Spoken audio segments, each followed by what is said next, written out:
It's so great to be talking with you all day. This is my first in-person interview since March of last year. Isn't it wild? So it's such a good occasion to be talking about this movie Oh, of all things during this time. So I got to check it out yesterday at the New York Film Festival, and I really, really enjoyed it. Mike, my first question is for you. yeah. This film has so many themes, you know, so many personal themes as well. I want to know, what was your primary inspiration for crafting this movie? Oh, definitely my kid and being all the things that come into your life when you try to take care of another little person, and how complicated but like totally joyous it is, but like very challenging and very meaningful. So like that space, of just super intimate space of like giving someone a bath and talking about life and realizing that it's so small and so intimate and so contactful, and yet like all the biggest issues are there with that, like what's going to happen in the future, what your relationship to other people, capitalism, the society, it's all in the tub with you. So that's where it started. Yeah, yeah. And Gabby, for you, this film, again, it has so many themes. I want to know what drew you to the project, and was there anything in particular that you were interested in tackling with this role? Well, Mike drew me to the project. It's really easy once you decide that there's a person that is exciting and inspiring to work with to then have a great script go along with that. That's a pretty easy one. And nothing specific. I mean, I'll always have the same goals, which are to just show up and try to get out of my own way and not trust any, false bad instincts, which are usually the first ones to come up. And Really? I don't know.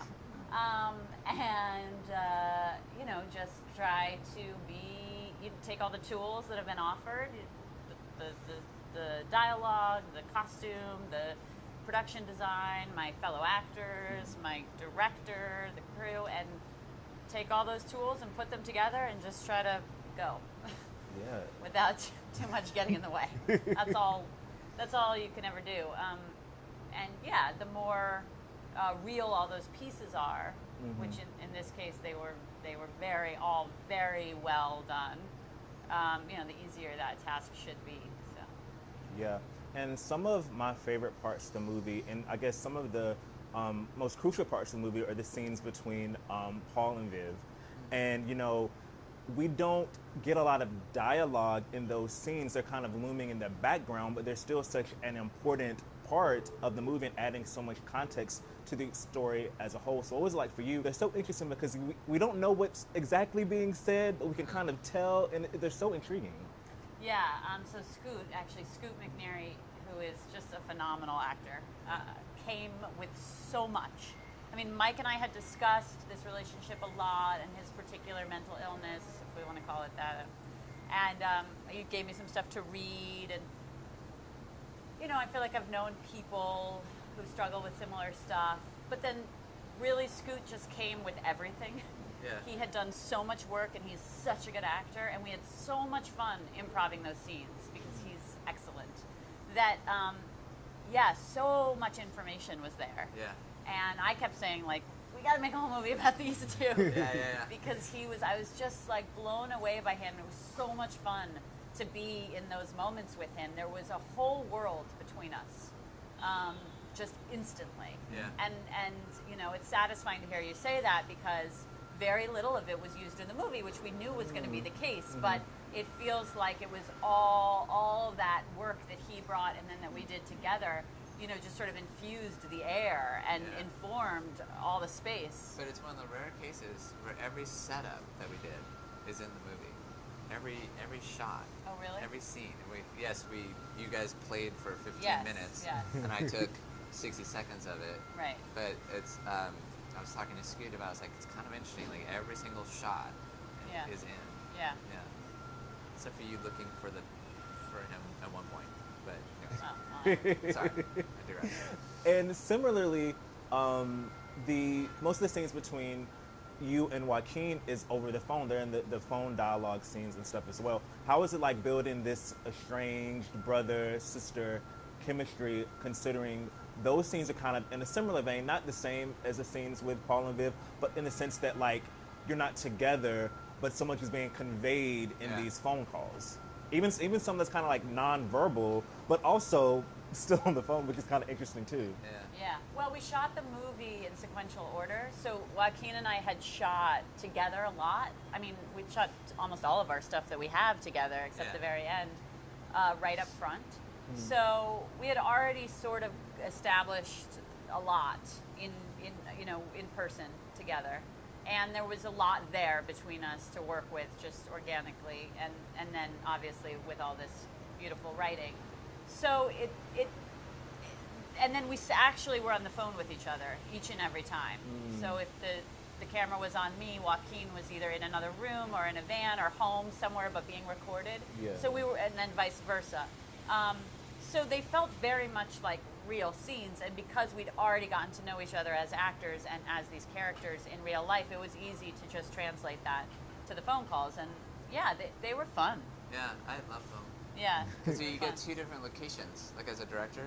It's like her side, she's in LA or in Oakland, and then Joaquin's in Central Park. So like as a scene, like what scene gets to have like too radical when you go to the reverse shot, you're in a whole different place. And then because we shot in order, so we shot her half of the phone call while we were in Los Angeles. When we come to New York, we shoot Joaquin's half the phone call. Gaby's now just on the line, not on camera. But we've learned some things about the script or the story in that time, and so we would adjust the dialogue actually. So I had like 2 attempts at the same scene every time. So I think all scenes should just be phone calls from from here on out. Yeah. And lastly, I'm assuming that the interviews with the students are very real in the movie. They were my favorite part because you feel like I'm not Gen Z, and I feel like all I know about Gen Z right now is TikTok, and it allows you to get what's in their mind. So how important was it to make these interviews such a crucial part of the movie and kind of interpolate them with the scenes with the cast? Yeah, I agree. It's one of my favorite parts, or just it was really important to me that they're all real interviews. Those kids are kids at Kari Pick, an amazing radio producer who does Radio Rookies, helped us find these kids.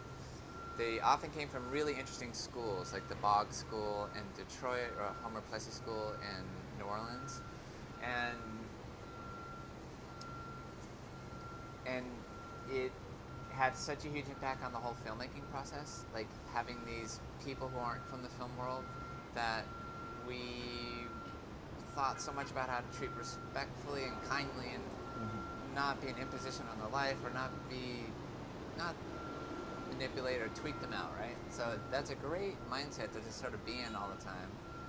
And then it was really important for me that they didn't just like service the narrative part of the movie. They didn't just support the narrative. I wanted them to be kind of like their own film a little bit, or like in the film often has a shot of just like the city, right?